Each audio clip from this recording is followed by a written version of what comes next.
ہم کس کی مانیں؟ ہم مجبور ہیں کہ آپ کے پول کو ہم کھولیں، آپ دھوکہ نہ دیں ہمیں رجوع علی القرآن اور مہم اور فلانے اور ٹھکانے کے نام پر، آپ دھوکے باز ہیں۔ آپ پہلے اپنے دل کو صحابہ کے لیے پاک کیجئے، اور اگر کہیے کہ ہمارے علماء لکھ کر کے اپنی قبروں میں چلے گئے تو ان کو قبروں سے نکال کر کے سولی دیجئے، سولی دو۔ آپ کہو گے یہ کیسے؟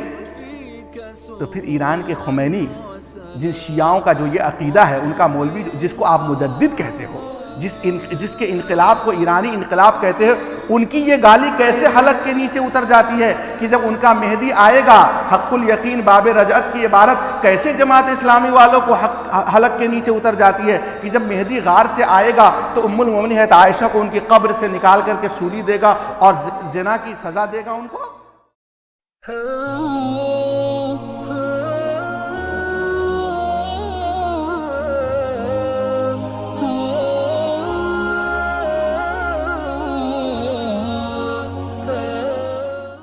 نحمده ونستعينه ونستغفره ونعوذ بالله من شرور أنفسنا ومن سيئات أعمالنا، من يهده الله فلا مضل له ومن يضلله فلا هادي له، وأشهد أن لا إله إلا الله وحده لا شريك له، وأشهد أن محمدا عبده ورسوله، يا أيها الذين آمنوا اتقوا الله حق تقاته ولا تموتن إلا وأنتم مسلمون، يا أيها الناس اتقوا ربكم الذي خلقكم من نفس واحدة وخلق منها زوجها وبث منهما رجالا كثيرا ونساء، واتقوا الله الذي تساءلون به والأرحام إن الله كان عليكم رقيبا، يا أيها الذين آمنوا اتقوا الله وقولوا قولا سديدا يصلح لكم أعمالكم ويغفر لكم ذنوبكم، ومن يطع الله ورسوله فقد فاز فوزا عظيما، أما بعد، قال الله تبارك وتعالى في كتابه الكريم: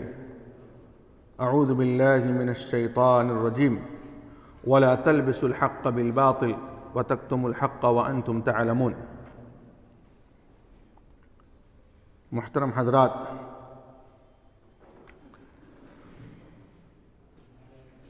آج ایک موضوع کے تحت مجھے پابند کیا گیا ہے کہ اس موضوع کے تحت آپ کو گفتگو کرنی ہے، اور یقیناً وہ موضوع ضروری بھی ہے۔ ڈاکٹر اگر بیمار کو اس لیے دوا دینا بند کر دے کہ دوا کڑوی ہے، بیمار کی زبان پہ خراب لگے گا، بیمار کو اس کا مزہ اچھا نہیں لگے گا، تو پھر اس بیمار کا ٹھکانہ قبر ہے، اور اس بیمار کا ٹھکانہ بیماری کا بڑھ جانا ہے۔ اس لیے کسی بھی ڈاکٹر کو چاہے دوا جتنی کڑوی ہو، اگر اس کی ضرورت ہے بیمار کو تو وہ دوا دی جائے گی۔ آج کے زمانے میں کینسر کے بیماروں کو آپ دیکھتے ہیں، ان کو کیمو دیا جاتا ہے۔ کیمو کیا ہے؟ زہر کو زہر سے کاٹنا ہے، لیکن وہ کیمو چڑھایا جاتا ہے جس کے چڑھانے کے بعد بال داڑھی سب اڑ جاتے ہیں انسان، لیکن ڈاکٹر سمجھتا ہے کہ اسی سے اس کو شفا ملنا ہے۔ بہرحال میرے بھائیوں، وہ موضوع جس کا پابند مجھے بنایا گیا ہے وہ ہے کچھ افکار کے بارے میں آپ کو بتانے کا۔ سب سے پہلی بات، اصل بات سے پہلے تو یہ جان لیں کہ ہم اہل حدیثوں کے ذاتی اعمال چاہے جتنے خراب ہو جائیں، ہماری کوتاہیوں کے جتنے انبار لگ جائیں اور ہیں، لیکن جس منہج کی طرف ہم دعوت دیتے ہیں انسانیت کو، جس کتاب و سنت کی ہم دعوت دیتے ہیں، اور جس تھیوری پہ ہمارا ایمان ہے، کائنات کے اندر اس سے اچھا منہج، اس سے صاف و شفاف منہج کسی اور کا منہج نہیں ہے۔ ہمارے پاس کچھ ہے ہی نہیں، اللہ کی کتاب ہے، جناب محمد الرسول اللہ صلی اللہ علیہ وسلم کی احادیثوں کا دفتر ہے، اور نبی کے اصحاب رضی اللہ عنہم اجمعین کی سمجھ ہے۔ ہم کہیں بھی اپنی عقل کے پابند نہیں ہیں، ہم قرآن حکیم کا ایک ترجمہ کرتے ہیں تو ہم دیکھتے ہیں کہ صحابہ کرام نے اس بارے میں کیا بات کہی. ہم 1400 سال کے بعد اپنے عقلی نہیں گھوڑے لگاتے. یہ ہمارا منہج بڑا صاف و شفاف ہے جو پوری انسانیت کے لیے رحمت ہے. اس پر آج کے زمانے میں دروس کا سلسلہ ہونا چاہیے. امت کو بتانا چاہیے کہ جو سلف امت کا جو منہج ہے فہم الکتاب والسنہ علی منہج السلف الصالح، کہ کتاب و سنت کا سمجھنا سلف صالح کے منہج کے مطابق اس کی دعوت کو عام کرنی چاہیے. لیکن افسوس کہ جب ہم اہل حدیث سو رہے ہیں، آپس میں لڑ رہے ہیں، چھوٹی چھوٹی باتوں کو بڑی بڑی بنا کر کے آپس میں پھوٹ پیدا کیے ہوئے، تو گھسپیٹیوں کو گھسنے کا موقع مل گیا اور ہر کوئی اپنی روٹی سیکتا ہے. میرے بھائیوں، یہ باتیں نہیں ہونی چاہیے. ہمیں بیدار ہونا چاہیے، ہمیں اپنی دعوت کو لے کر اٹھنی چاہیے. ہمارے پاس وہ شریعت ہے جس کے بارے میں جناب محمد رسول اللہ صلی اللہ علیہ وسلم فرمایا وَأَيْمُ اللَّهِ لَقَدْ تَرَكْتُكُمْ عَلَى مِثْلِ الْبَيْضَاءِ لَيْلُهَا وَنَهَارُهَا سَوَاءٌ. اللہ کی قسم، میں تمہیں ایسی صاف و شفاف شریعت پر چھوڑے جا رہا ہوں جس کا رات و دن برابر ہے، بالکل واضح ہے. لیکن کوئی بھی باطل اس دین حنیف میں رخنہ اندازی کرنے کے لیے جب بھی پیدا ہوا ہے تو کوئی خوشنما ڈریس میں آیا ہے. یہ یاد رکھ لیجیے گا، ہر باطل کچھ نہ کچھ ایسی چیزیں لے کر کے آیا جو بظاہر بڑی خوبصورت ہو اور جس سے جاہل لوگ متاثر ہو جاتے ہیں. مثال کے طور پر شیعہ کو دیکھیں آپ. میں آج کھول کے بولتا ہوں، شیعہ کو دیکھیں. یہ اس طریقے سے اہل بیت کی محبت کی دعویداری کرتے ہیں کہ سنی مسلمان سمجھتے ہیں کہ اہل بیت اور حسن حسین سے زیادہ ان سے محبت کرنے والا اور کوئی ہے ہی نہیں. ایسی خوشنما چادر یہ اوڑھ کر آئے ہیں اور اہل بیت کی محبت کے دعویداری کے نام پر یہ پوری انسانیت کو دھوکہ دے رہے ہیں. یہ جبکہ اہل بیت کی محبت ہم اہل حدیثوں سے، ہم سلفیوں سے زیادہ کرنے والا کون ہے؟ ہماری کتابیں بھری پڑھی ہوئی ہیں. حب آل البیت من الایمان، اہل بیت کی محبت ہمارے ایمان کا حصہ ہے. کون ہے جو اہل بیت کی محبت سے انکار کر سکتا؟ ہمارے ایمان کا حصہ ہے. لیکن شیعہ اس دعوے کے ساتھ آئے اور ایسے انداز میں ہمارے جہال سمجھتے ہیں کہ یہی اہل بیت کی محبت کرتے ہیں اور باقی لوگ محبت نہیں کرتے. اور اس کے بعد اس قالب کے زد میں جو آئے، جو پھنسے، اس کے بعد ان کا معاملہ کیا رہا؟ اس خوبصورت قالب کو، اہل بیت کی محبت کے دعوے داری کے نام پر کیا کیا گل کھلائے، کیا کیا لوگوں کے حلق سے نیچے اتروائے گئے. آئیے ہم آپ کو بتاتے ہیں. نمبر 1، اللہ رب العالمین پر ایمان نہیں. نمبر 2، اللہ کی کتاب پر ایمان نہیں ہونا. نمبر 3، انبیاء علیہم السلام پر ایمان نہیں ہونا. نمبر 4، محمد رسول اللہ صلی اللہ علیہ وسلم کے اصحاب پر ایمان نہیں ہونا. آپ کہو گے مولوی صاحب بہت بڑی بات بول گئے تم، کیا شیعہ اللہ پر ایمان نہیں رکھتے؟ جی میں کہتا ہوں نہیں رکھتے. میں کہتا ہوں نہیں رکھتے. کوئی آدمی ہم سے پوچھ سکتا ہے کہ کیسے نہیں رکھتے ہیں. آئیے، اس وقت جو جماعت اسلامی کے لوگ ہیں، جو مولانا مودودی رحمۃ اللہ علیہ کے ماننے والے لوگ ہیں، وہ ایران کے خمینی کو مجدد کہتا ہے، ان کے انقلاب کو ایرانی انقلاب کہتا ہے. اس خمینی کے بارے میں ہم پوچھتے ہیں. اس کی کتاب ہے کشف الاسرار. اس کتاب کا صفحہ 107 کوئی کھول کے لائے میرے سامنے، میں کھول کر کے دکھاؤں گا. اس میں وہ ایران کا خمینی لکھتا ہے کہ میں اس اللہ کو نہیں مانتا جس اللہ نے عثمان اور معاویہ جیسے بدقماش لوگوں کو خلیفہ بنا دیا. کیا اللہ پر ایمان ہوا؟ یہ اہل بیت کی محبت کی چادر کی آڑ میں یہ ہوا۔ آپ نے کہا کہ دوسری چیز میں نے یہ دعویٰ کیا قرآن کا انکار۔ جی، ان کی کتاب اصول کافی لائیے، جو شیعوں کے نزدیک ویسے ہی ہے جیسے مسلمانوں کے نزدیک صحیح بخاری ہے۔ اس کتاب میں لکھا ہوا ہے کہ ہمارا یہ جو موجودہ قرآن ہے یہ صحیح نہیں ہے۔ اس میں لکھا ہوا ہے کہ ہمارے ائمہ کی 2000 جو ان کے 12 امام ہیں ان کی 2000 سے زیادہ روایتیں ہیں کہ یہ موجودہ قرآن بدلا ہوا ہے، اور اصلی قرآن کی آیتیں 17000 ہیں۔ موجودہ قرآن کی آیتیں کتنی ہیں؟ 6666۔ وہ کہتے ہیں کہ ہمارے پاس جو قرآن ہے اس کی آیتیں 17000 ہیں اور اس کی لمبائی 70 گز کی ہے، اور وہ جو غار میں مہدی چھپا ہوا ہے اس کے پاس وہ قرآن ہے۔ قرآن پر ایمان رہا؟ نہیں رہا۔ اور تفصیل میں جائیں تو ان کی تفسیر ہے تفسیر قمی، اس میں ان آیات کی تفصیل لکھی ہوئی ہے کہ یہ آیت پہلے ایسے تھی، سنیوں نے ایسے بدل دیا، یہ آیت ایسے تھی، ایسے انہوں نے بدل دیا۔ آئیے میں آپ کو ایک آدھ دو آیتیں سنا دیتا ہوں۔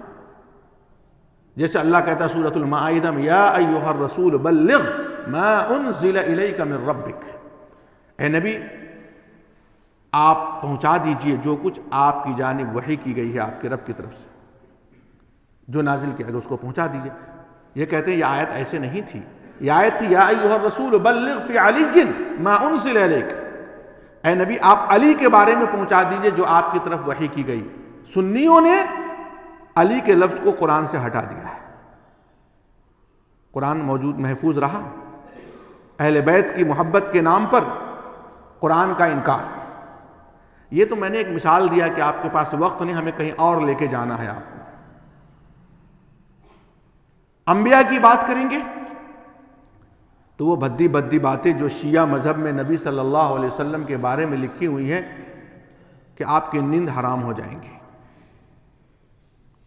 آئیے ان گالیوں کو اور ان بکواس کو نب کر کے آپ کے سامنے آئیے ایران کے مجدد، جس کو جماعت اسلامی کے لوگ ایرانی انقلاب کہتے ہیں، اس مجدد صاحب کی بات اسی کشف الاسرار میں اور الحکومت الاسلامیہ میں لکھا ہوا ہے۔ وہ مجدد صاحب لکھتے ہیں خمینی کہ کس چیز کے بارے میں کہہ رہا تھا؟ کیا کہہ رہا تھا؟ بھول گیا، بتاؤ تو صحیح۔ ہاں، ایرانی مجدد قرآن کے بارے میں کہہ رہا تھا۔ کس چیز کے بارے میں کہہ رہا تھا؟ ابھی کچھ کہہ رہا تھا نا، کیا لکھتے ہیں؟ کچھ نہیں کچھ کیا کہہ رہا تھا؟ کچھ تو کہہ رہا تھا نا۔ ہاں، تو اسی کشف الاسرار الحکومت الاسلامیہ کے اندر اگر آپ دیکھیں گے تو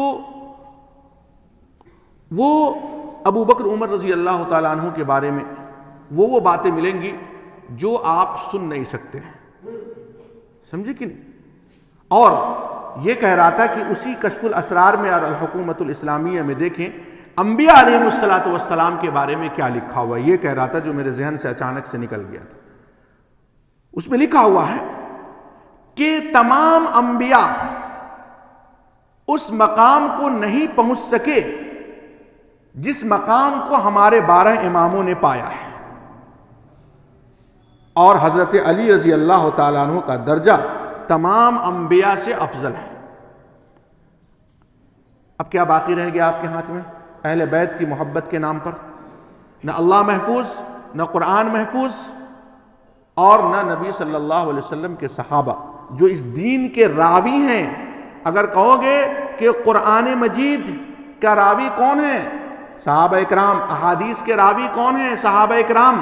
اور شیعہ مذہب میں کوئی بھی صحابی ایمان والا ہے ہی نہیں، 4 کو چھوڑ کر کے۔ اسی اصول کافی میں لکھا ہوا ہے ارتد الصحابۃ کلہم الا 4، نبی کی محبت کی وفات کے بعد سارے صحابہ مرتد ہو گئے تھے سوائے 4 کو چھوڑ کر کے۔ اب کیا باقی رہ گیا دین کے نام پر تمہارے پاس؟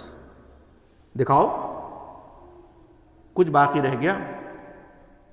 تو میں یہ کہہ رہا تھا کہ ہر باطل شبہات کی خوبصورت چادر لے کر آتا ہے امت کو لبھانے کے لیے۔ شیعہ مذہب اہل بیت کی محبت کے نام پر آیا اور پورے دین کو اس نے برباد اور ملیا میٹ کر کے مسلمانوں کے سامنے رکھ دیا۔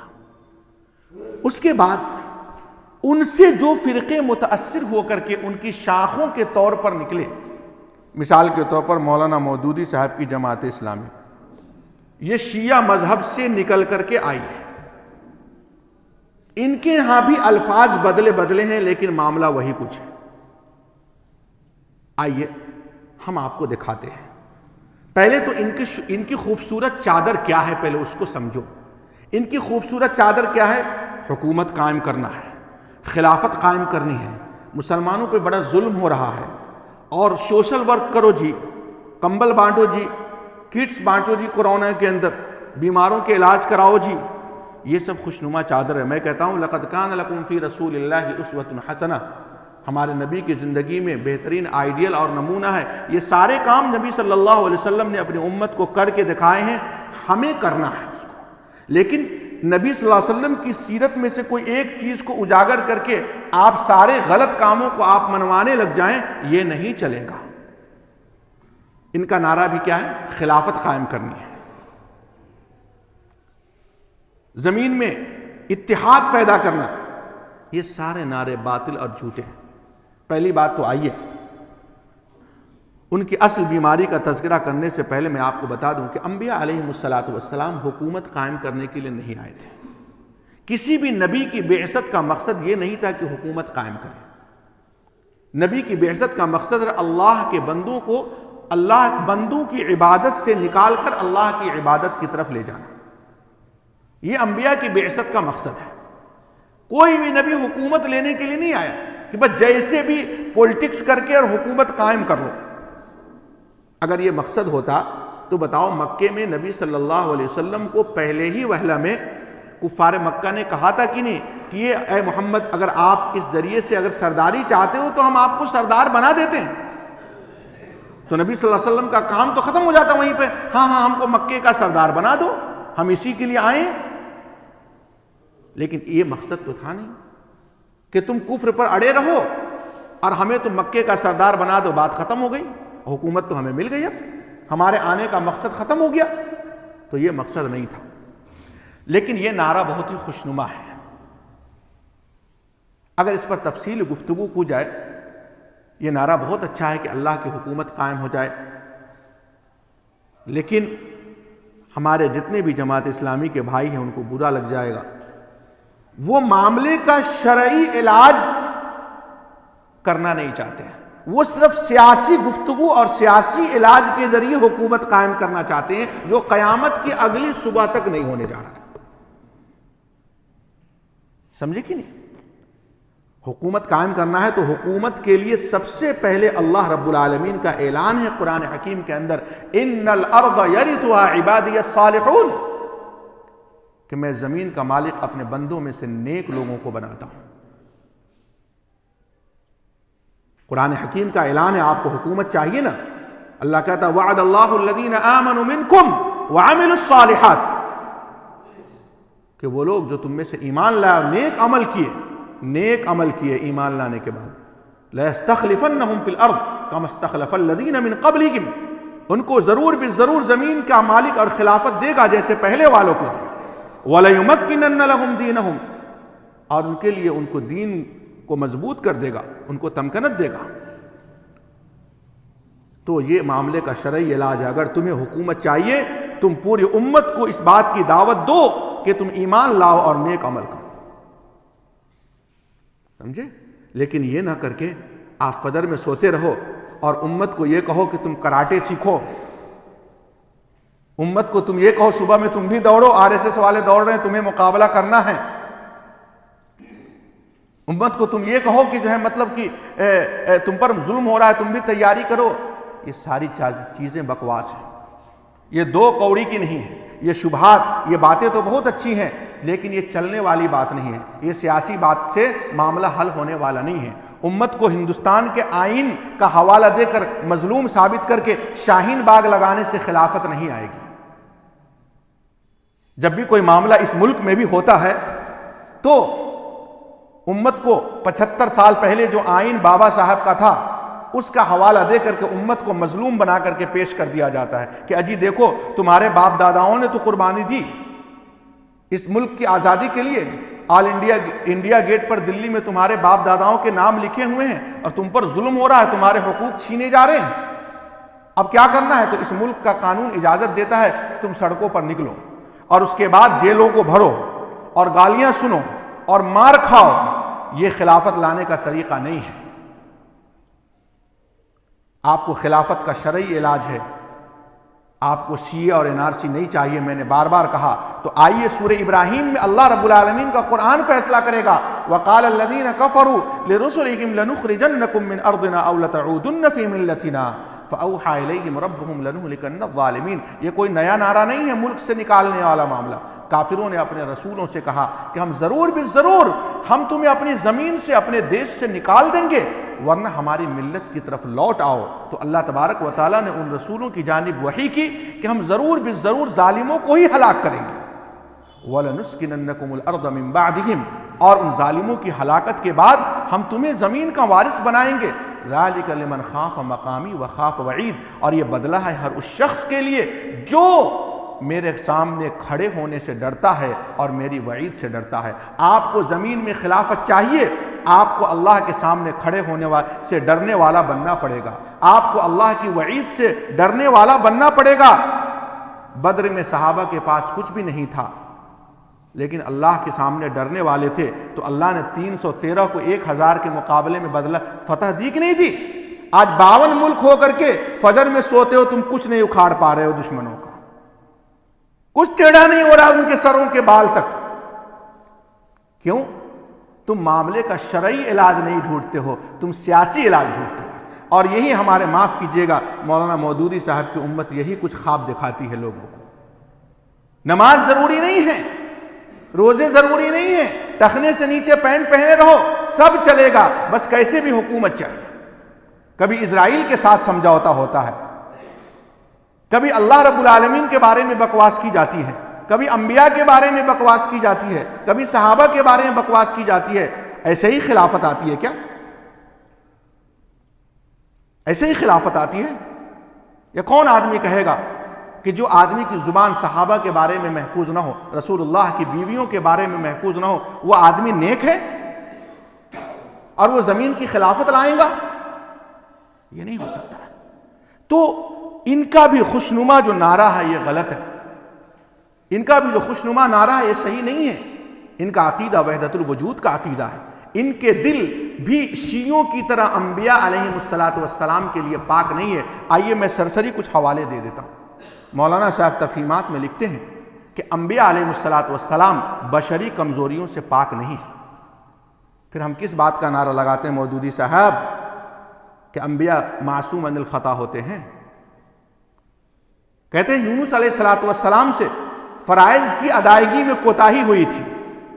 اللہ رب العالمین تو کسی نبی کو نبوت دیتا ہے جب اس کی اہلیت، اللہ اعلم حیث یجعل رسالتہ، یاد رکھیے میں ان کو کوئی کام دوں یہ نہ کریں تو کوئی بات نہیں ہے، دینے والا بھی اتنا ماہر نہیں ہے اور جس کو دیا جا رہا ہے وہ بھی کمزوریوں سے پاک نہیں ہے۔ ہم آپ میں سے کسی کو کوئی کہیں کہ جا کر کے دکان سے سودے لے آؤ، کوئی گڑبڑ لے آئے تو کوئی مسئلہ نہیں ہے، جو بھیجا ہے وہ بھی اتنا بڑا بقرات نہیں ہے، جس کو بھیجا گیا ہے وہ بھی بقرات نہیں ہے۔ لیکن انبیاء علیہ السلام کو نبوتیں ان کی کوششوں سے نہیں ملی ہیں، اللہ نے جن کو چاہا چن کر کے نبی بنا دیا۔ اللہ اعلم حیث یجعل رسالتہ، اللہ جانتا ہے کہ وہ اپنی رسالت کو جہاں چاہے گا رکھے گا۔ تو اللہ کا اختیار مودودی صاحب غلط تھا حضرت یونس کے معاملے میں کہ فرائض کی ادائیگی میں ان سے کوتاہی ہو گئی اور اللہ رب العالمین دیکھتا رہا۔ یہ تو قرآن کو جھٹلانا ہوا۔ اور جناب محمد رسول اللہ صلی اللہ علیہ وسلم کے بارے میں آپ لکھ بیٹھے کہ 23 سالہ دور نبوت میں آپ سے جو کوتاہی ہوئی فرائض کی ادائیگی میں، کیا ہے یہ سب؟ آپ کا یہ خوشنما نعرہ نہیں چلے گا، سمجھے کہ نہیں؟ یہ تو انبیاء علیہ السلام کے بارے میں، صحابہ اکرام امہات المومنین کے بارے میں جو انہوں نے باتیں کہی ہیں، وہ اگر کہوں تو بہت بات لمبی ہو جائے گی۔ قرآن حکیم کے بارے میں شیعہ نے کہا کہ قرآن بدلا ہوا ہے، مودودی صاحب کہتے ہیں ان کے الفاظ بدلے ہوئے ہیں۔ ان کی کتاب ہے قرآن مجید کے 4 بنیادی اصطلاحات، اس میں لکھتے ہیں کہ ہر چیز کے معنی بدل دیے گئے۔ میں نے اسرین و غور کر کے تفسیریں لکھی، میں نے اسرین و تشریح لکھی۔ کیا ہے؟ جب قرآن مجید کے مفہوم بدل دیے گئے تھے تو آپ کہاں سے آئے لے کر کے؟ آپ کہاں سے ترجمہ کیا؟ تو ان سے بھی انبیاء علیہ السلام محفوظ نہیں ہیں۔ حضرت یوسف علیہ السلام کے بارے میں تفہیم القرآن میں لکھتے ہیں مولانا صاحب کہ وہ مصر کے سیاہ اور سفید دونوں کے مالک تھے، اور ان کی حیثیت وہی تھی جو اٹلی کے ماسولینی کی تھی۔ ایک نبی کو اٹلی کے کافر ماسولینی سے تشبیہ دینا یہ کون سی شرافت ہے؟ اپنی کتاب الجہاد فی الاسلام میں لکھتے ہیں نبی صلی اللہ علیہ وسلم کے بارے میں یہ بات اگر کوئی دشمنان اسلام کہے گا آپ کو بڑی مرچی لگتی ہے، آپ کو بڑی تکلیف ہے، لیکن ان ایران کی روٹیوں پر پلنے والوں سے پوچھو کہ کیسے یہ بات لکھی۔ مولانا صاحب لکھتے ہیں کہ داعی اسلام محمد صلی اللہ علیہ وسلم جب اپنی دعوت و تبلیغ میں ناکام ہو گئے تو تلوار اٹھائی۔ تو پھر برادران وطن اگر کہتے ہیں کہ اسلام تلوار کے زور سے پھیلا تو آپ کو مرچی کیوں؟ یہ درس تو آپ نے سنایا ہے ان کو، یہ تو آپ دے رہے ہیں مسالہ، اور آپ کہتے ہیں کہ جو ہے ہم خلافت قائم کریں گے اور سوشل ورک کر کے امت کو دھوکہ دے رہے ہیں۔ نہیں چلے گا۔ اگر سوشل ورک کرنے کا نام اسلام ہے تو ہم سب کو چلیے مدر ٹیریسا کی جو ٹیم ہے اس کو جوائن کر لیتے ہیں، جو کوڑیوں کو اور فلانوں کو علاج کراتی ہے روڈوں سے اٹھا کر کے۔ اگر سوشل ورک ہی کا نام صرف اسلام ہے تو چلیے ہم سب عیسائی مذہب کو جوائن کر لیتے ہیں، وہاں اس وقت سب سے زیادہ سوشل ورک ہو رہا ہے۔ اسلام ایک تھیوری کا نام ہے، ایک اصول کا نام ہے۔ تو جو باتیں شیعہ مذہب میں ہیں، الفاظ بدل بدل کے، پیرائے بدل بدل کے، تقریباً مولانا مودودی صاحب کے ہاں بھی اس جماعت کے اندر بھی صحابہ کے لیے بغض بھرے پڑے ہوئے ہیں جیسے شیعہ مذہب میں بھرے پڑے ہوئے ہیں۔ امہات المومنین، ام المومنین حضرت عائشہ صدیقہ رضی اللہ تعالیٰ عنہ کے بارے میں شیعہ جو کہتے ہیں وہ آپ کو پتہ ہے نا۔ مولانا صاحب کیا لکھے ہیں وہ بھی سن لیجیے۔ مولانا کہتے ہیں کہ عائشہ اور حفصہ یہ دونوں رسول اللہ صلی اللہ علیہ وسلم سے بہت جری ہو گئی تھی اور زبان درازی کرتی تھی۔ اگر میں کہوں مودودی صاحب کی اماں مودودی صاحب کے ابا سے زبان درازی کرتی تھی تو شاید اچھا نہیں لگے گا جماعت اسلامی کے لوگوں، اگرچہ یہ بات صحیح بھی ہو۔ اگر کسی کی ماں کسی کے باپ سے زبان درازی کرتی ہو، اگر کہہ دیا جائے کہ تمہاری اماں تمہارے ابا سے زبان درازی کرتی ہیں، شاید آپ کو اچھا نہیں لگے گا، لیکن مولانا صاحب گستاخی معاف، اور ان کے ماننے والے سے کہہ رہا ہوں گستاخی معاف۔ یہ محمد الرسول اللہ صلی اللہ علیہ وسلم کی پاک بیویوں کے بارے میں آپ کہہ رہے ہیں کہ وہ زبان درازی کرتی تھیں، کس کے بارے میں کہہ رہے ہو آپ؟ سنو، کان کھول کر کے سنو، تم قیامت تک ایسے ہی یہود کے دستے نگر بنے رہو گے، خلافت تو کیا، خلافت کی بو تمہیں نہیں مل سکتی ہے اور نہ تاریخ میں تم کو ملی ہے۔ تم اسی طرح یہود کی طرح وادی تیہ میں ٹامک تویاں میں بھٹکتے رہو گے جیسے یہود آج تک بھٹکتے رہے ہیں اور ان کو کوئی حکومت نہیں مل سکی ہے۔ مولانا صاحب کس عائشہ کی بات کرتے ہو؟ عمر فاروق رضی اللہ تعالی عنہ جب مدینے میں منافقین نے ان پر تہمت لگائی تھی تو عمر رضی اللہ تعالیٰ عنہ نے کہا تھا رسول اللہ صلی اللہ علیہ وسلم سے، یا رسول اللہ، آپ مجھے یہ بتائیے کہ عائشہ سے آپ کا نکاح کس نے کرایا تھا؟ ہم نے کرایا تھا، زمین والوں نے کرایا تھا، یا آسمان والے نے خود کرایا تھا؟ اللہ کے رسول صلی اللہ علیہ وسلم نے کہا کہ نہیں، اللہ نے میرا نکاح عائشہ سے کرایا تھا۔ کہا پھر کیوں؟ جب اللہ نے عائشہ سے کرایا تھا تو وہ کسی نبی کے بستر پر ایک گندی مکھی نہیں بیٹھنے دے گا، آپ کے نکاح میں ایک غلط خاتون کو کیسے لا کر کے دے سکتا ہے؟ ہم زمین والوں نے آپ کا نکاح عائشہ سے نہیں کرایا تھا، یہ تو اللہ نے کرایا تھا۔ اللہ اپنے نبی کے بستر پر کسی غلط خاتون کو لا کر رکھے گا؟ یہ ہو نہیں سکتا ہے۔ سبحانک ھذا بہتان عظیم، میں مدینے میں اعلان کر دیتا ہوں کہ یہ بہت بڑا بہتان ہے۔ اور سبحان اللہ، جو الفاظ عمر کی زبان سے نکلے تھے وہ قرآن بن کر کے آج بھی سورہ نور میں ہے۔ اللہ تبارک و تعالیٰ نے اسی لفظ کے ساتھ عائشہ کی پاک دامنی نازل کیا، سبحانک ھذا بہتان عظیم، اللہ کی ذات پاک ہے، یہ بہت بڑا عظیم بہتان ہے۔ اور سنیے، کس عائشہ کو آپ زبان دراز کہہ رہے ہیں مولانا مودودی صاحب، اور ان کے ماننے والے کان کھول کر سنیں، آپ کو خلافت نہیں مل سکتی ہے۔ دنیا میں ایک پہلی خاتون ہے، پہلی خاتون جو رسول اللہ صلی اللہ علیہ وسلم سے نکاح کے بعد سے موت تک دنیا میں کوئی ایسی خاتون نہیں ہے، دنیا میں کوئی ایسا انسان نہیں ہے صدیق کی لخت جگر کے بعد جو ہر رات ہر پل لمحہ جنت میں گزاری ہو۔ دنیا میں انسان جنت میں گزارے، کیا زبان درازی کی سزا، زبان درازی کا صلہ تھا؟ ایک انسان دنیا میں جنت میں رہے، کیا خیال ہے اس کے بارے میں؟ کسی بد اخلاق کو اللہ رب العالمین دنیا میں جنت دے گا؟ آپ کہو گے مولوی صاحب یہ بات تو سمجھ میں نہیں آئی کہ دنیا میں جنت؟ جی، اس زمین میں اللہ رب العالمین کے رسول جناب محمد رسول اللہ صلی اللہ علیہ وسلم سے جب سے ہماری اماں مومنین کی ماں عائشہ رضی اللہ تعالیٰ عنہ کا نکاح ہوا ہے، ہر رات جنت میں گزاری ہے۔ نہیں سمجھ میں آئی بات آپ کو؟ نہیں سمجھے نا؟ نہیں سمجھے۔ اللہ کے رسول صلی اللہ علیہ وسلم نے کیا فرمایا؟ ما بین بیتی و منبری روضۃ من ریاض الجنہ، میرے منبر اور میرے گھر کے درمیان کا جو حصہ ہے وہ جنت کی کیاریوں میں سے ایک کیاری ہے۔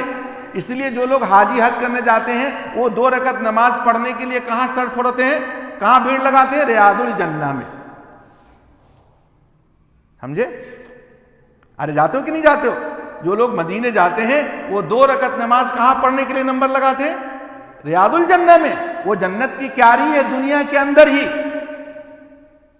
ام المؤمنین ہے عائشہ صدیقہ رضی اللہ تعالیٰ عنہ کا کمرہ کون ہے؟ ارے بتاؤ تو صحیح، وہی ریاض الجنہ۔ آپ 2 رکعت پڑھنے کے لیے آپ لائن لگاتے ہو، ام المؤمنین کا جب سے نکاح ہوا رسول اللہ صلی اللہ علیہ وسلم سے ہر رات جنت میں گزاری۔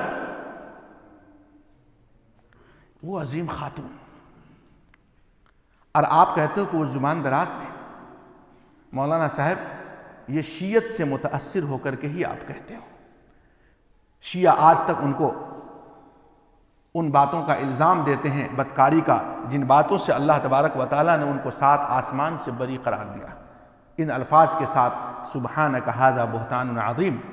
اور آپ وہی شیعت کی گالیوں کو دہرا کر کے الفاظ کے ساتھ آپ کو خلافت نہیں مل سکتی ہے، سمجھے کہ نہیں؟ بہرحال میں مختصر انداز میں یہ کہہ رہا تھا کہ اس جماعت نے بھی جو نعرہ لگایا ہے اتحاد کا، سوشل ورک کا، رجوع الی القرآن کا، تم کیا قرآن کی طرف رجوع کرائیں گے امت کو؟ تم تو کہتے ہو قرآن کے الفاظ ہی بدل دیے گئے ہیں، تم کیا کہیں گے؟ تم ساری امت کو کافر کہتے ہو پھر اتحاد بھی ہم قائم کریں گے؟ یہ سب بیکار کی بات ہے، سمجھے کہ نہیں؟ قرآن مجید ایک تھیوری ہے، اور آپ کو حکومت چاہیے تو آپ کو قرآن و سنت کی عدالت میں آنے ہوں گے۔ یہ جماعت جو ہے یہ قرآن حدیث کی عدالت میں آنا نہیں چاہتی۔ ابھی دیکھیں یوسف قرداوی کی موت ہوئی، ان کا سب سے بڑا مفتی تھا، وہ کیا کہہ کے گیا؟ اسرائیل میں الیکشن ہوا، یہ اسرائیل کے ساتھ جیسے بہار میں مہا گٹھ بندھن سنتے ہیں نا، اور آپ کے اتر پردیش میں بھی ہوتا ہے، یہ پارٹی وہ پارٹی کا گٹھ بندھن چلتا رہتا ہے نا، اسرائیل میں گٹھ بندھن کر کے ابھی انہوں نے الیکشن کیا اور جیت گئے۔ تو ان کے یوسف قرداوی نے کیا کہا کہ اگر اللہ بھی مخلوق پر الیکشن کے لیے اپنے آپ کو پیش کرے گا تو اتنے ووٹ نہیں لا سکتا جتنے ووٹ ہماری پارٹی لائی۔ اللہ تو چاہے تو تم کو زمین میں دھسا دے تم کو۔ اور کہتے ہیں کہ اگر محمد الرسول اللہ بھی زندہ ہوتے تو ناٹو سے سمجھوتا کرتے۔ یہ ان کے قطر کے مفتی کے الفاظ ہیں، یہ کوئی ڈھکے چھپی بات نہیں ہے، صرف عربی اخبارات کا میں ترجمہ اردو میں بتا دیا ہوں آپ کو، سمجھے کہ نہیں؟ ان کے سب سے بڑے عالم سید قطب کو دیکھے جس سے متاثر ہوئے ہیں مولانا مودودی صاحب، حضرت عثمان غنی رضی اللہ تعالیٰ عنہ کے خلاف جو باغی، جنہوں نے داماد رسول کو بے کھانے اور بے پانی 41 روز پیاسا رکھ کر کے ذبح کیا مدینۃ الرسول میں بغیر کسی جرم کے، ان کے بارے میں جماعت اسلامی کا سب سے بڑا بانی سید قطب اپنی کتاب العدالت الاجتماعیہ میں لکھتا ہے.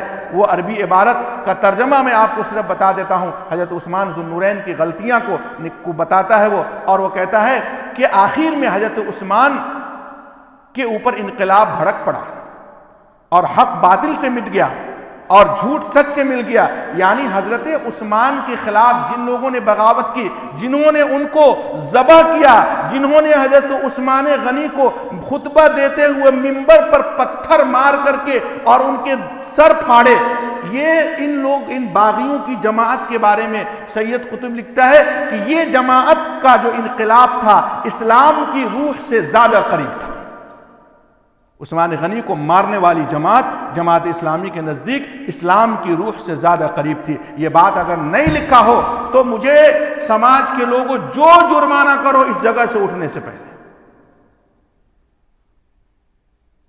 اور آپ ہمارے ہاں گھسپیٹیہ کا کام کرتے ہیں سوشل ورک کے نام پر، یہ نہیں چلے گا. اور ہمارے عالموں کو بھی شبہ ہو جاتا ہے، معاف کیجیے گا، نہیں چلے گا.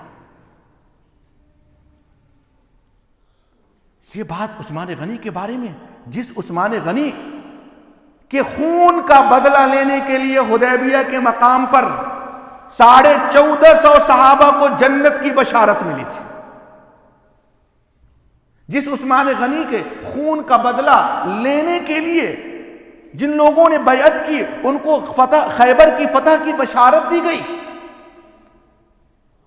ایران اور انطاکیہ کی فتح کی بشارت دی گئی، اس عثمان غنی کے باغیوں کو سید قطب صاحب لکھتے ہیں اپنی کتاب کے اندر کہ ان کی بغاوت جو ان کے قتل کے در پہ تھے، ان کی بغاوت اسلامی کی روح سے زیادہ قریب تھی.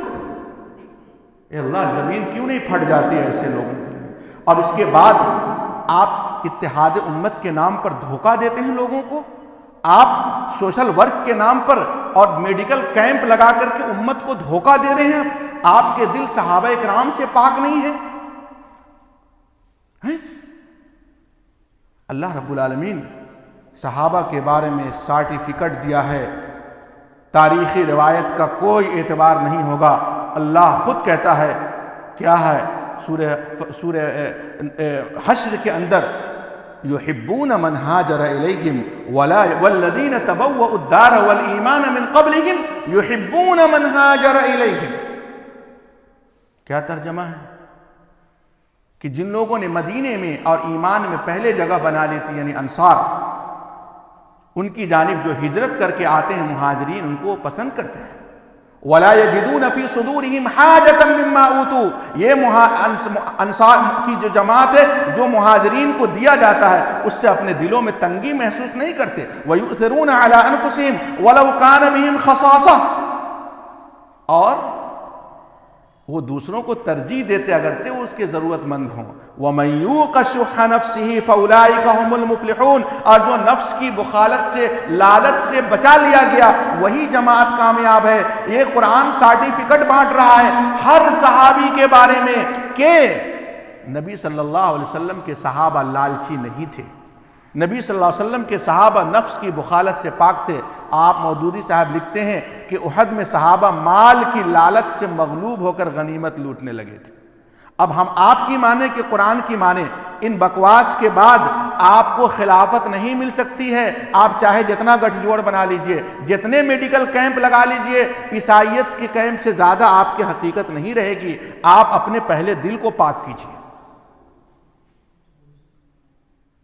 میرے بھائیوں، یہ جو چیزیں ہیں، یہ جو نظریہ ہے، میں کہتا ہوں آپ کو اگر خلافت چاہیے تو اس کا شرعی علاج ہے. آپ شرعی عدالت میں لوگوں کو دین کی دعوت دیجئے، صلاح پیدا کیجئے. روڈوں پر نکلوانے سے آپ کے مسئلے حل نہیں ہوں گے. سمجھے کہ نہیں؟ تاریخ میں دیکھ لیا آپ نے، جب جب قوموں کو آپ نے سڑکوں پر اتارا ہے سلف امت کے منہج سے ہٹ کر کے، تب تب آپ نے نقصان اٹھوایا ہے. کسی بادشاہ کے خلاف خروج و بغاوت کا یہ طریقہ ہے ہی نہیں. کہ آپ روڈوں پر جائیں، سلف نے کچھ اصول متعین کیے ہیں، اس اصول کی پابندی آپ کو ضروری ہے۔ آپ شاہین باغ لگوا دیتے ہیں عورتوں کو، اور آپ بھول جاتے ہیں کہ صحیح بخاری میں حدیث لکھی لن یفلح قوم ولو امرہم امرأہ، وہ قوم ہرگز کامیاب نہیں ہوگی جو اپنا لیڈر عورت کو بنا لے۔ اب میں آپ کی مانوں یا محمد الرسول اللہ صلی اللہ علیہ وسلم کی مانوں؟ آپ نے شاہین باغ لگا کر کے ہون تک کروائے ہیں، شرک تک کروائے ہیں وہاں پر، اور ملا کیا؟ مسلمانوں کو جیل ملا اور کچھ نہیں ملا۔ کیا ملا؟ لاٹھی ملی اور کچھ نہیں ملا۔ ملا کیا؟ لیکن اگر شرعی علاج کرتے، آپ کو خلافت چاہیے نا، آپ شرعی علاج کیجئے، لوگوں کو فجر کی دعوت دیجئے، لوگوں کو تہجد کی دعوت دیجئے، جو اللہ کا وعدہ ہے وہ پورا ہوگا۔ ان الارض یرثها عبادی الصالحون، زمین کا مالک ہم اپنے بندوں میں سے نیک لوگوں کو بناتے ہیں۔ صلاح کی دعوت دیجئے، اللہ رب العالمین آپ کو زمین کا وارث بنائے گا۔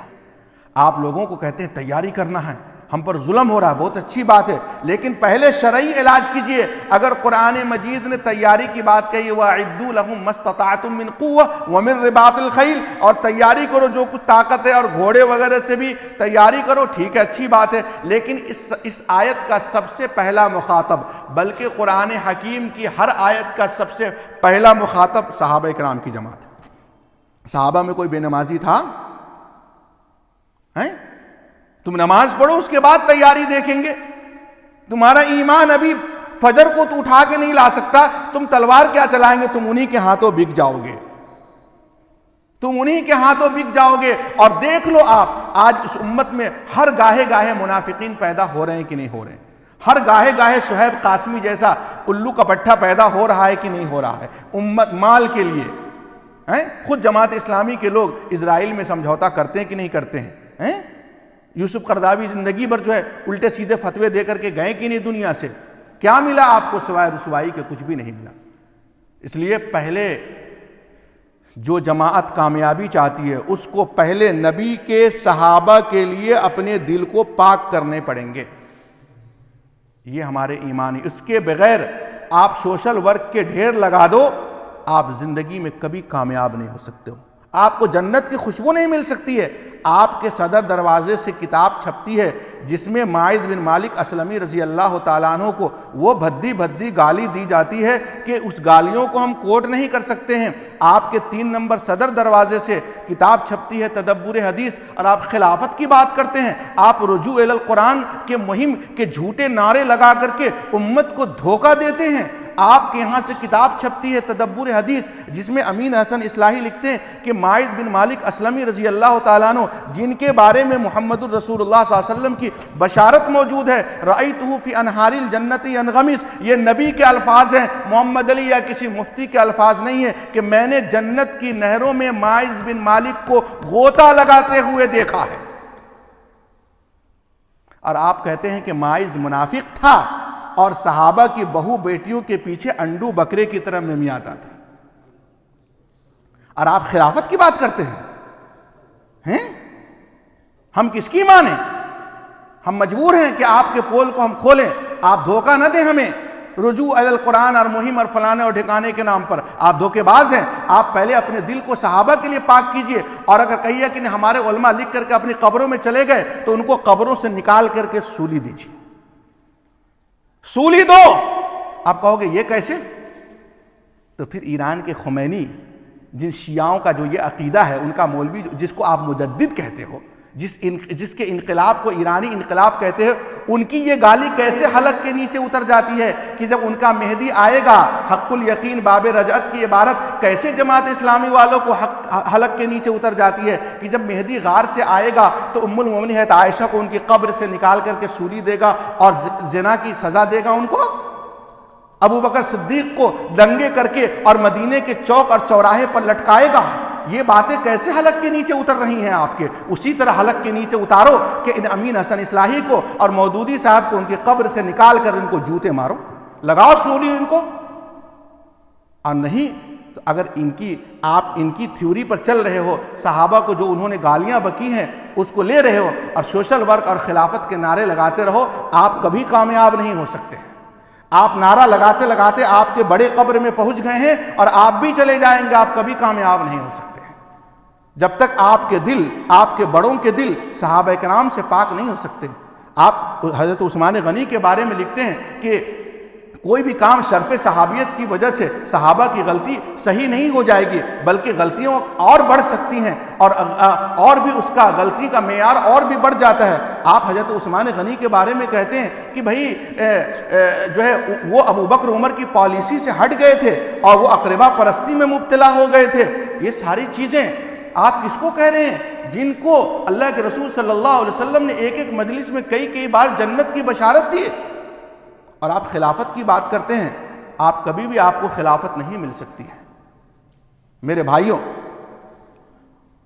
اللہ کا وعدہ ہے خلافت کے لیے، ان الارض یرثها عبادی الصالحون، میں زمین کا وارث اپنے بندوں میں سے نیک لوگوں کو بناؤں گا۔ اس لیے میں کہتا ہوں اہل حدیثوں، تمہارے پاس جو منہج ہے وہ کتاب اللہ اور سنت رسول اور صحابہ کا فہم، وہ بالکل آئینے کی طرح چمکتا ہوا ہے۔ تمہیں کسی کے چراغ کے پاس جانے کی کوئی ضرورت نہیں ہے۔ تم اپنے نیند سے اٹھو اور پوری انسانیت کو تمہارا منہج انسانیت کے خون کا محافظ ہے۔ آؤ میں 5 منٹ اور بتا ہی دیتا ہوں، تم کو تمہارے منہج کا اندازہ لگے، تم کون سے جوہر رکھ کر کے اور تم سو رہے ہو، اور یہ گھسپیٹیے تمہارے اندر گھس کر کے تمہارے نوجوانوں کو بھٹکا رہے ہیں۔ سنو، اس کا اندازہ لگاؤ۔ آؤ، یہ جو روڈوں پر اترواتے ہیں نا، جب کوئی ملک میں معاملہ ہوتا ہے تو 5 منٹ سن لو میری بات خالی۔ ہمارے سلف نے یہ اصول متعین کیا ہے، ظالم بادشاہ، ظالم حکمرانوں کے خلاف، ظلم کے خلاف خروج، بغاوت کب کرنا ہے۔ یہ ہم نے نہیں کیا، محمد الرسول اللہ صلی اللہ علیہ وسلم کی حدیث نے۔ ابھی اگر میں جا کر کے مولوی ہو کر کے ابھی عشاء کی نماز پڑھائی اور میں جا کر کے شراب پی لوں ابھی، ٹھیک ہے نا، اب آپ میں جو جوشیلے لوگ ہیں وہ کیا کہیں گے؟ کیا کہو گے؟ کیا کہو گے بھائی؟ بولو، بولو یار، کچھ بھی بولو۔ ابھی جا کر کے ایک گلاس مار لوں میں، کیا کہو گے آپ لوگ؟ ارے بھگاؤ اس کو، اس کے پیچھے نماز نہیں پڑھنا، جلدی بہار کی ٹرین پکڑاؤ اس کو، وہ یہ کہو گے آپ، شرابی نہیں کہو گے خالی، بس سمجھے کہ نہیں؟ اور شیخ مستقیم صاحب پی لے ایک بوتل تو کہو گے ان کو ہی بھگا دو۔ لیکن سلف کیا کہتے ہیں؟ کہتے دیکھو بھائی، شیخ مستقیم صاحب تو 22 سال سے یہاں پر رہ رہے ہیں، ان کی بھی کچھ پارٹی شارٹی بن گئی ہوگی، اس کا علاج کرو۔ یہ گناہ کیسا ہے؟ یہ گناہ کیسا ہے؟ کیا اس گناہ سے محمد علی کے یا مستقیم صاحب کے بوتل پی لینے سے دین کا کوئی نقصان ہو گیا ہے؟ نہیں نا، یہ ان کا اپنا فعل رہا نا۔ ان کو اکیلے میں توبہ تلی کی تلقین کرو، ان کے پیچھے نماز ہو جائے گی تمہاری۔ وہ نشے میں تم کو نماز نہیں پڑھا رہے۔ خروج کرو گے، بغاوت کرو گے، نکالنے کی بات کرو گے، 2 پارٹیاں بنیں گی، اختلاف ہوگا، خونریزی ہوگی، اس سے بچو۔ آئی بات سمجھ میں؟ کون سا والا اچھا رہا، پہلا والا کی بعد والا؟ پہلا والا اچھا رہا کہ بھگاؤ؟ بعد والا اچھا رہا۔ اللہ کے رسول، ہم نے یہ منہج نہیں کہا، یہ جذباتی منہج کا انکار اللہ کے رسول صلی اللہ علیہ وسلم نے خود کیا۔ اللہ کے رسول صلی اللہ علیہ وسلم نے کہا کہ تمہارا امیر، تمہارا بادشاہ اتنا ظالم ہو، وَإِن ضَرَبَ ظَهْرَكَ وَأَخَذَ مَالَكَ، اتنا ظالم ہو کہ تمہارے پیٹھ پہ کوڑے برسائے، تمہارے مال کو چھین لے، تو چور امیر کی بات سننی ہے؟ اللہ کے رسول صلی اللہ علیہ وسلم کہتے ہیں ہاں، تب بھی تم صبر کرنا، اس کے خلاف بغاوت نہیں کرنا، حتیٰ تروا فیہ کفرا بواحا، جب تک کہ اس امیر میں صریح کفر نہ دیکھ لینا، جب تک کہ بغاوت نہیں کرنا ہے، اس کے خلاف سڑکوں پر نہیں نکلنا ہے۔ کیوں؟ آپ جو جذباتی لوگ ہو کہو گے ارے وہ کیسا امیر ہے جو لوگوں کو بلا وجہ کوڑے مار رہا ہے، وہ لوگوں کے مال بھی کھا رہا ہے، چوری بھی کر رہا ہے، اور اللہ کے رسول صلی اللہ علیہ وسلم کہہ رہے ہیں کہ پھر بھی صبر کرنا ہے تم کو، اس کے خلاف روڈوں پر نہیں آنا ہے۔ حلق کی چیز نیچے نہیں نہ اتری، آج کی نسل کو اتری، یہ حدیث سنا رہا ہوں، نہیں نہ اتری نسل، اتر گئی بات؟ نہیں اتری۔ کیوں نہیں اتری؟ آپ جذباتی ہو، آپ جاہل ہو، آپ کو کچھ نہیں آتا۔ ارے بھائی، اگر ایک بادشاہ اتنا بڑا ظالم ہے کہ وہ عام حالت میں آپ کو بلا وجہ پیٹ رہا ہے، آپ کے مال کھا رہا ہے، اس کا مطلب وہ اسٹرانگ ہے، اس کے حواریین بہت اسٹرانگ ہیں، تو عام حالت میں آپ کو پیٹ رہا ہے، جب اس کے خلاف سڑکوں پہ جاؤ گے تمہیں چھوڑ دے گا کہ اور مارے گا تم کو، اور زمین میں فساد پیدا ہوں گے. لہذا تمہیں صبر کرنا ہے یہاں تک کہ اللہ کا فیصلہ آ جائے. اور ظالموں کی دندناہٹ اور ظالموں کی جو چودراہٹ زیادہ دیر نہیں چلتی ہے، یاد رکھ لیجیے گا.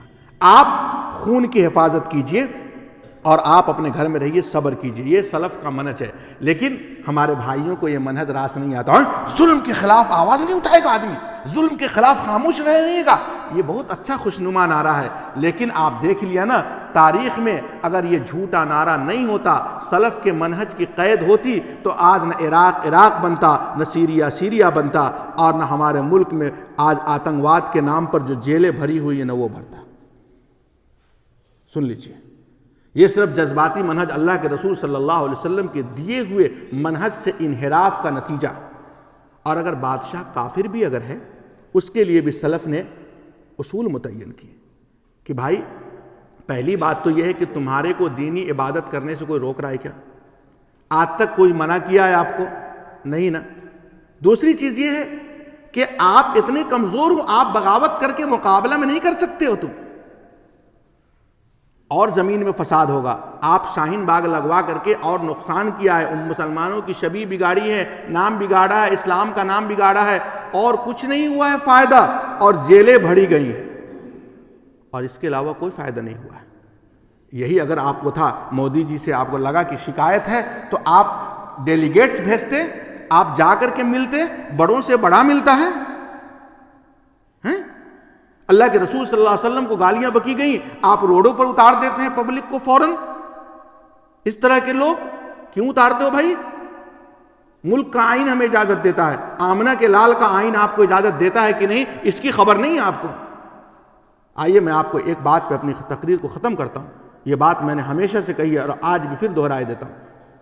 اللہ کے رسول صلی اللہ علیہ وسلم کو گالی بکی گئی، فلانا ہوا، بہت سارے روڈوں پر لوگ اترے نا، اترے ہو کہ نہیں اترے؟ وہ خاتون کے معاملے میں اترے، اور صاحب اس سے پہلے کون تیواری تھے اس کے معاملے میں اترے. لوگ اترے کہ نہیں اترے؟ کیوں؟ ملک کے آئین کی دہائی دے کر کے کہ وہ ہمارے ملک کا قانون اجازت دیتا ہے کہ کسی مذہب کے آدمی کو گالی نہیں دینا ہے. ٹھیک ہے نا؟ آمنہ کے لال کا قانون اجازت دیتا ہے کہ نہیں، اس کو آپ نے کیوں نہیں ٹوڑا؟ آپ دیکھ لیتے کہ اللہ کے رسول صلی اللہ علیہ وسلم کو گالی بکنے کا معاملہ یہ کوئی نیا معاملہ نہیں ہے. آئیے اس کو دو حصوں میں تقسیم کیا جاتا ہے. سلف نے اس کو دو حصوں میں تقسیم کیا. ایک مکی زندگی میں گالی بکی گئی اور ایک مدنی زندگی میں گالی بکی گئی. ابو لہب کے بیٹے نے مکی زندگی میں گالی بکی. اللہ کے رسول صلی اللہ علیہ وسلم کمزور تھے، دعا کی، بد دعا کی، اللہم سلط علیہ کلبا من کلابک، اے اللہ ہم کمزور ہیں، مکے میں میرے ساتھی کمزور ہے، تو کمزور نہیں نا، اپنے کتوں میں سے کسی کتے کو اس پر مسلط کر دے. اور دنیا نے دیکھا کہ جب وہ شام کے سفر پہ جا رہا تھا تو ایک شیر رات کی تاریکی میں آ کر اس کے سر کو پھاڑ دیا اور جہنم رسید ہو گیا. اور مدینے میں بھی گالی دی گئی تو اس کا دوسرا مسئلہ رہا. آپ مجھے یہ بتاؤ ہندوستان کے اندر آپ کون سی حالت میں ہو؟ مظلومیت کی حالت میں ہو، محکومیت کی حالت میں ہو، کمزوری کی حالت میں ہو، یا غلبے کی حالت میں ہو؟ چاہے وجہ جو بھی ہو، کون سی حالت میں ہو بھیا؟ ارے بولو یار زور سے. کمزوری کی حالت میں ہو، چاہے وجہ جو بھی ہو. بہت تمہیں اپنے نبی سے محبت ہے نا، جھوٹے مکار مسلمان، بھینسے کے گوشت کھانے والے. تم کو اگر اپنے نبی سے بہت محبت تھی تو مجھے بتاؤ جتنی مرتبہ ان 2-4 سالوں میں گالیاں بکی گئی ہیں، تم میں سے کون ہے جو تہجد میں رات کو اٹھ کر کے اپنے نبی کا مقدمہ اللہ کی عدالت میں دائر کیا ہے؟ باتیں بناتے ہو. کیا تمہیں اللہ کے فیصلے کا یقین نہیں جو احکم الحاکمین ہے، اور مودی جی کے ہاں پہنچ جاتے ہو روڈ پر نکلنے کے لیے؟ ان سے کیا رکھی امید وفا، جو نہیں جانتے وفا کیا ہے؟ یہ بیکار کی باتیں.